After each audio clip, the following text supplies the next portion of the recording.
Good morning, students. Now we start the remaining part of chapter 7, concept of production.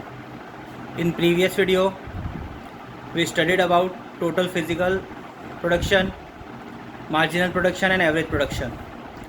Now the next topic is law of variable proportion. According to this law, by keeping one factor constant and others are variable, we find difference in change in total, average and marginal product. इसमें एक factor तो fix होता है और बाकी change होते रहते हैं, इसीलिए टोटल, एवरेज और मार्जिनल प्रोडक्ट में चेंजेस आते हैं. Assumptions of the law: one factor of production is variable and all other factors remain constant. एक फैक्टर चेंज है, बाकी सारे फिक्स हैं. All units of variable factors are homogeneous, same kind रहती है.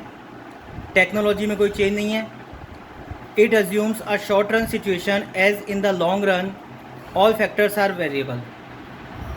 जो चेंजेस हैं वो शॉर्ट रन सिचुएशन में आते हैं, लॉन्ग रन में बोला गया है सभी factors time to time change होते रहते हैं. Increasing, decreasing and constant return of variable proportion. इसमें इंक्रीजिंग फैक्टर, डिक्रीजिंग और फिक्स फैक्टर भी शो होता है. नीचे एक ग्राफ दिया गया है जिसमें आपको सभी फैक्टर्स बताए गए हैं. 3 स्टेजेस बताई गई है इसमें, first, second and third. Y axis जो है टोटल फिजिकल प्रोडक्ट, एवरेज और मार्जिनल प्रोडक्ट को शो कर रहा है. एक्स एक्सिस जो है यूनिट्स ऑफ लेबर को शो कर रही है.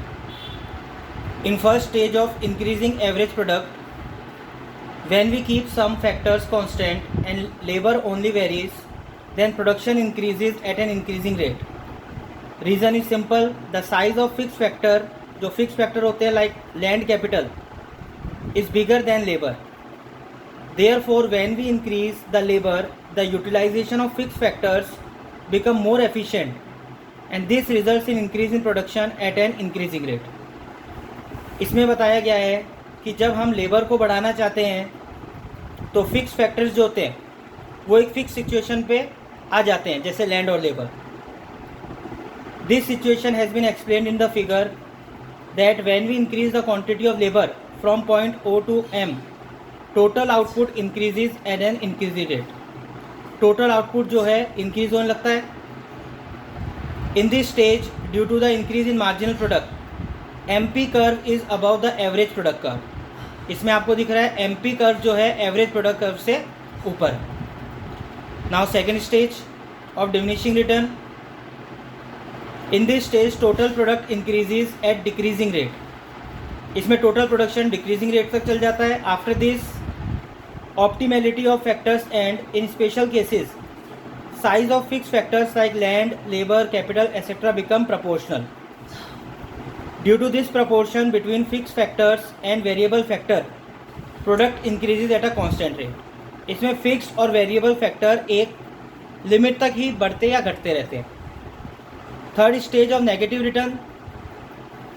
After a point, the size of fixed factors and variable factor do not remain proportional. एक समय बाद जो साइज़ है फिक्स्ड और वेरिएबल फैक्टर्स की वो फिक्स नहीं रहती है. More labour presses the fix factor and proportion which results in decrease in total product. ज़्यादा लेबर की रिक्वायरमेंट रहती है, इससे टोटल प्रोडक्शन जो है डिक्रीज होने लग जाता है. इस फिगर में आपको शो किया जाए पॉइंट N.